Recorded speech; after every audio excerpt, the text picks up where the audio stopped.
Hi అందరూ ఎట్లున్నారు? Welcome back to my channel మా ఇంటి వంటలు వ్లాగ్స్. నా ఛానల్ కనుక ఫస్ట్ టైం చూస్తున్న వాళ్ళైతే నా ఓల్డ్ వీడియోస్ కూడా చూసి నచ్చితే ఖచ్చితంగా లైక్ చేయండి, సబ్స్క్రైబ్ చేయడం మాత్రం మర్చిపోకండి, కామెంట్ చేయండి, షేర్ కూడా చేయండి. పక్కనే ఉన్న బెల్ బటన్ కూడా నొక్కండి, ఎప్పుడైనా నేను వీడియోస్ పెట్టినప్పుడు మీకు వెంటనే వస్తాయి. ఈరోజు వంట ఏంటంటే పప్పుచారు చేసుకుందాం సింపుల్గా. యాక్చువల్గా సాంబార్ అంటారు కానీ సాంబార్కి పప్పుచారుకి చాలా డిఫరెన్స్ ఉందండి. ఎందుకంటే సాంబార్లో మనం అన్ని రకాల వెజిటేబుల్స్ వేయాలి, ఇంకా కొన్ని మసాలాస్ కూడా యాడ్ చేయాలి. కాకపోతే పప్పుచారుకి అలా ఏముండదు, చాలా సింపుల్గా ఈజీగా ఇంట్లో ఏమున్నా లేకున్నా అవుతుంది అన్నమాట. సో అది సింపుల్గా నా స్టైల్లో ఎట్లా చేయాలో చేసి చూపిస్తాను ఈరోజు. నేనైతే 1/2 kg కందిపప్పు తీసుకున్నా. దాన్ని కుక్కర్లో వేసి మంచిగా 3 సార్లు వాష్ చేసి తర్వాత కొన్ని నీళ్లు పోసుకొని ఒక 4 విజిల్లు వచ్చేంత వరకు ఉడకనివ్వాలి. అది ఇలా ఉడికిపోయిన తర్వాత మనం మెత్తగా రుబ్బుకోవాలన్నమాట. కొంచెం కొంచెం వాటర్ పోసుకొని పప్పు చారు ఎలా ఉంటుంది చారులాగా చేసుకోవాలి, కొంచెం వాటరీగా.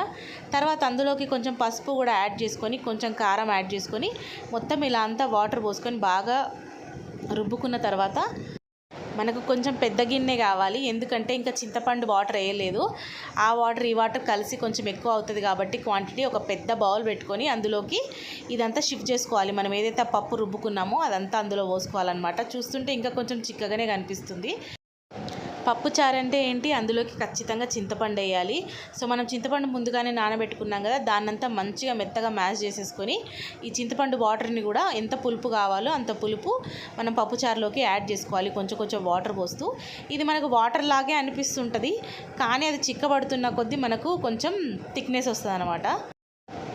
తర్వాత అందులోకి మనం కట్ చేసి పెట్టుకున్న ఆనియన్స్, మిర్చి, టమాటో, కొంచెం కరివేపాకు కూడా వేసుకోవాలి. కరివేపాకు పోపు వేసేటప్పుడు వేసుకోవచ్చు కానీ మనం ఇందులో వేస్తే మంచి ఫ్లేవర్ పప్పుకు యాడ్ అవుతుంది. ఎంత ఎక్కువ ఉంటే అంత మంచి ఫ్లేవర్ పప్పుచారులోకి కానీ సాంబార్లోకి కానీ కరివేపాకు ఖచ్చితంగా యాడ్ చేసుకోవాలి. ఎందుకంటే ఇది ఒక్కటే చాలా మంచి స్మెల్ ఇస్తుంది మన పప్పుచారుకి కానీ సాంబార్కి కానీ. తర్వాత అందులోకి సాల్ట్ యాడ్ చేసుకొని మంచిగా కలుపుకొని ఒక 20 మినిట్స్ ఉడకనివ్వాలి. అప్పుడు మంచిగా మరుగుతున్నప్పుడు మనకు థిక్నెస్ వస్తుంది పప్పుచారు కూడా. అండ్ పప్పుచారులోకి మనకి ఎన్ని వెజిటేబుల్స్ కావాలంటే అన్ని వెజిటేబుల్స్ వేసుకోవచ్చు. సేమ్ ఇప్పుడు మనం మిర్చి, టమాటో యాడ్ చేసిన టైంలోనే వెజిటేబుల్స్ కూడా యాడ్ చేసుకుంటే అవి కూడా మంచిగా ఉడికిపోతాయి పప్పుచారు మరుగుతున్నప్పుడు. ఇంకా పప్పుచారు మనకు అలా 20 మినిట్స్ మరుగుతున్న టైంలో మనం పోపు కూడా రెడీ చేసుకుందాము. ఒక చిన్న గిన్నె పెట్టుకొని దాంట్లోకి ఒక 3 స్పూన్లు ఆయిల్ వేసుకొని అందులో ఎండుమిర్చి, జీలకర్ర, కరివేపాకు, ఎల్లిపాయలు ఉంటే కొంచెం ఆనియన్స్ కూడా కచ్చపచ్చగా తగలాలంటే చిన్న చిన్న ముక్కలా కట్ చేసుకొని వేసుకుంటే అది కూడా పప్పుచారులో పైన వేస్తాం కదా, మంచి ఫ్లేవర్ వస్తుంది. సో ఇట్లా ఇవన్నీ యాడ్ చేసుకొని అవి మంచిగా ఫ్రై అవ్వనివ్వాలి బ్రౌనిష్ కలర్లో. ఎల్లిపాయలు అయితే ఎంత మాడితే అంత మంచి టేస్ట్ వస్తుంది. ఎల్లిపాయలు పప్పులో తినడం ఎవరికైనా ఇష్టం ఉందా? ఇష్టం ఉంటే కామెంట్ చేయండి. ఇలా పోపు మనకు బ్రౌనిష్ కలర్లో అన్నీ మంచిగా ఫ్రై అయిన తర్వాత ఒకటేసారి అందులో వేసేసుకుంటే మస్తు పొగలు వస్తాయి. దాని బదులు కొంచెం కొంచెంగా పప్పుచారులోకి యాడ్ చేయాలి. ఇది లాస్ట్ స్టెప్ అన్నమాట. ఇంకా పప్పుచారు మొత్తం ఉడికిపోయింది, లాస్ట్లో ఈ పోపు వేసుకుంటే పప్పుచారు అయితే రెడీ.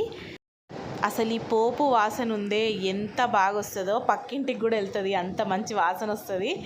సో నచ్చితే లైక్ చేయండి. బాయ్.